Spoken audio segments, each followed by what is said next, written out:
பிரியமானவர்களே, இயேசு கிறிஸ்துவின் நாமத்தினாலே உங்கள் இந்த நாளிலும் கூட வாழ்த்தி நான் ஆசீர்வதிக்கிறேன். இந்த நாளுக்கான கத்த தந்த வார்த்தையானது சங்கீதம் 16:7 சங்கீதம் 16:7.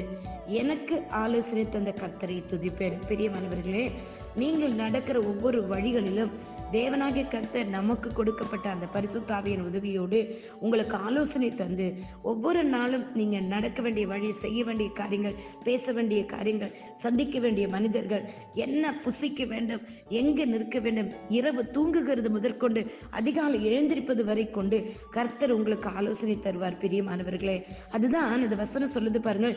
ராக்காலங்களின் உள்ளின் திரிங்கள் என்னை உணர்த்தும். அதிகாலை எந்திரிச்சு ஜெபிக்க வேண்டும் என்ற வேத வசனத்தை பரிசுத்தானி உங்களுக்கு உணர்த்தி கொண்டே இருப்பார். நீங்கள் அதிகாலை இருட்டோடு எந்திரிச்சு ஜெபிப்பீர்கள், 3ஆம் மணி வேளையில் எந்திரிச்சு ஜெபிப்பீர்கள், 4 மணியில் எந்திரிச்சு ஜெபிப்பீர்கள், இரவு நேரத்தில் எந்திரித்து கர்த்தரை துதிப்பீர்கள். இரவு நீங்கள் ஜெபித்து பாருங்கள், 1 மணி நேரமா அந்த விழித்திருந்து ஜெபித்து பாருங்கள், எதிர்த்து துதித்து பாருங்கள், ஆராதித்து பாருங்கள், வேதத்தை வாசித்து பாருங்கள். ஆவியானோட வல்லமையை நீங்கள் ருசிப்பீர்கள். பெரியமானவர்களே, அவருடைய வல்லமையினால் உங்களை நிரப்புவார்கள். ஏனென்றால் ஆலோசனை தருகிற ஆவியானோட உதவியோடு தான் நீங்கள் எழுந்திருப்பீர்கள். பிசாசானவன் உங்களை பலவீனப்படுத்தி கனநித்திரை ஆவியினால் உங்களை அவன் ஆட்கொள்ளும் பொழுது உங்களால் எழுந்திருக்க முடியாது. ஆனால் பரிசுத்தாவின் உங்களுக்குள் வாசமா இருந்தார் என்றால் பரிசுத்தாவின் ஆலோசனை தருவார். இரவு எழுந்திரிச்சு ஜெபி, ஒரு ஜாமக்காரியை போல் எந்திரிச்சு ஜெபி, அதிகாலை எந்திரிச்சு ஜெபி என்று சொல்லி ஆவியானவர் ஆலோசனை தந்து கொண்டே இருப்பார். அப்பொழுது இரவு தூங்கிக் கொண்டு இருந்தாலும் நித்திரையில் இருந்தாலும் உங்கள் உள்ளத்திலிருந்து ஜெபங்கள் எழும்பிக் கொண்டே இருக்கும். நித்திரையிலும் நீங்கள் ஜெபித்துக் கொண்டே இருப்பீர்கள், துதித்துக் கொண்டே இருப்பீர்கள். எனக்கு நிறைய பேர் தெரியும். நானும் அநேக நாட்கள் அதை ருசித்து பார்த்திருக்கேன்.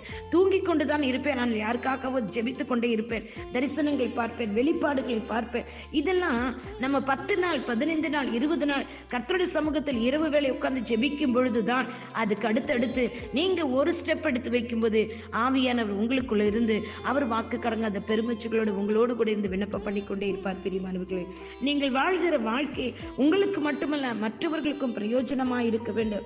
ஏனென்றால் அந்த பரிசுத்த ஆவியானவர் நம்மளை பலப்படுத்த மட்டுமில்லாமல் நம்மளுக்குள்ள மற்றவங்களுக்காக வைராக்கியம் வச்சு விண்ணப்பம் பண்ணும்படிதான் நமக்கு கொடுக்கப்பட்டிருக்கிறது. அப்படிப்பட்ட ஆவியானவரை பெற்றுக்கொண்டு தூங்கிக் கொண்டே இருக்காதீர்கள். இரவு எந்திரிச்சு ஜெபிங்கள், அதிகாலை எந்திரிச்சு ஜெபிங்கள், ராக்காலங்களில் முள்ளிந்திரியுங்கள். தேவன் உங்களுக்குள்ள உணர்த்தும்படியாக உங்களை விட்டுக் கொடுங்கள். நிச்சயமாக நீங்க அந்த இரவு வேளையில் யாருக்கு ஜெபிக்கிறீர்களோ, அதிகாலை யாருக்கு ஜெபிக்கிறீர்களோ, எதற்காக ஜெபிக்கிறீர்களோ அதற்குரிய பலன் நீங்கள் காண்பீர்கள். இந்த வார்த்தை உங்களை நிச்சயமாய் தொடும் என்று நான் விசுவாசிக்கிறேன். எனக்கு ஆலோசனை தந்த கர்த்தரை துதிப்பேன். கர்த்தரை துதிங்க, அதிகாலை எந்திரிச்சு ஜெபிங்க.